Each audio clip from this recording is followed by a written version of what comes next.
After the tragic events on September 11th, Josh decided to join the Army and serve his country. He served 2 tours of duty with the 101st and 1 with the Tennessee Army National Guard. While still serving in the National Guard, he decided to attend NADC so he can expand his automotive skills. He would like to especially thank military family for all their support and all of his family and friends. Ladies and gentlemen, our Auto Diesel valedictorian, Josh Hohensieg.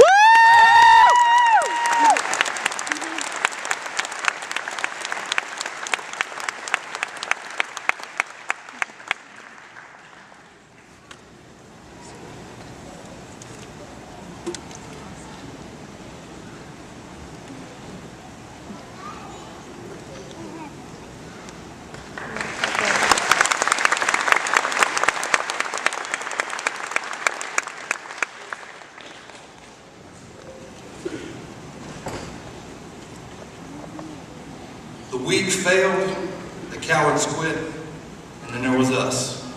And here we are. I'd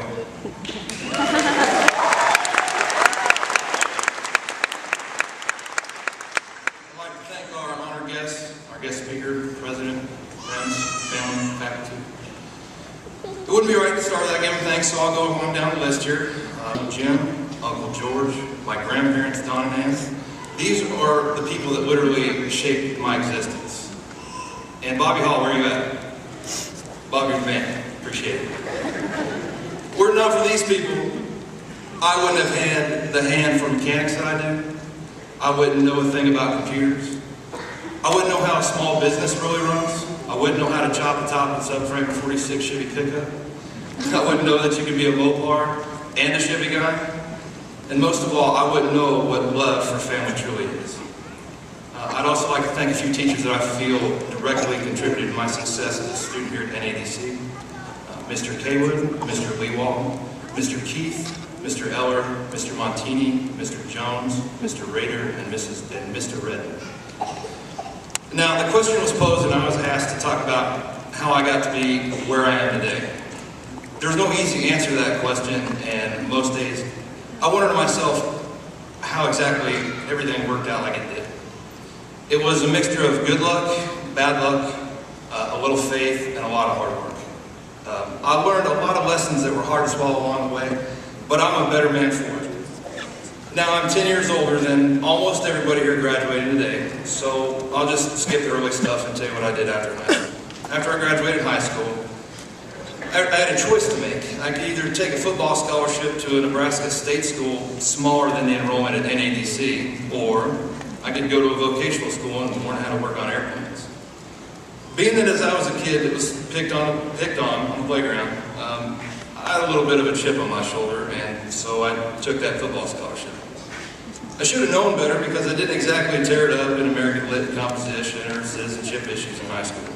I had auto tech classes that I excelled in. Classes like welding, even though I failed that class because I can't TIG weld to save my life. But welding, small engines, automotive technology, that's what I excelled in.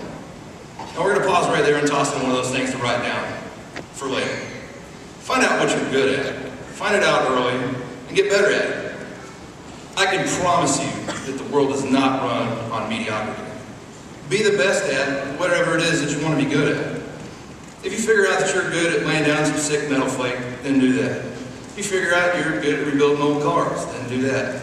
If you figure out that you're good at ordering pizza like nobody's business, then do that. People gotta eat, right? Well, anyways, college the first time was a disaster, and I quit. That was mistake number 2. At the time, I didn't have any purpose in my life, and I didn't know what I wanted to do, so I joined the military. I needed a job, and they were hiring. Here, I learned discipline, self-reliance, and how hard life can really be. I pretty much had to figure out how to be an adult, or I was going to have a pretty miserable existence. Now, literally, a year after I signed on my dotted line, I was sitting on a cot in Talifar, Iraq, asking myself, what did I do, and what was my plan for when I got back? And that's when it dawned on me that an automotive school was what I really wanted to do. If you fast forward 9 years, 3 trips to Iraq, a wife, a mortgage, a son, and 2 dogs later, here I am. Now from that we get a couple things. First, people do get second chances. And I'm living proof of that. can get another chance if you earn it. But don't expect anybody to give you anything a second time around. And second, you only get out of something what you put in. See, the fact is, it's not hard to graduate from this school. It's not hard to be in the military. Now, it's not as easy as some would make it out to be, but it's not hard. Show up every day, you do what's asked of you, you learn a little bit, and you're probably going to make it. Now, is that what I did? No, it's not. I put everything I had into this because I knew that, number one, I was not going to get another chance. And number two, I wanted to be the best at whatever it was that I was doing, if nothing else, just on principle. I knew that if I did that, then it would be a quantifiable, tangible result of my time and effort investment. That would be proof to myself and everyone else that I did my absolute best. Now, the last thing I'm going to lay on you right now is I'm going to help you cheat on a quiz of life. By now, we've all gotten pretty good at quizzes, tests, finals, and mid-course surveys, right? Well, I'm going to give you the answer to a question that most people don't even know the question. I'm here to tell you right now with 100% certainty that hard work, determination, and persistence isn't the answer to the question. It's not even the answer to anything. See, the truth of the matter is hard work, determination, and persistence is in fact a question. Can you work hard? Are you persistent when the going gets tough? And how determined are you to get the job done? People are going to ask you these things, and you better have a pretty good answer for them.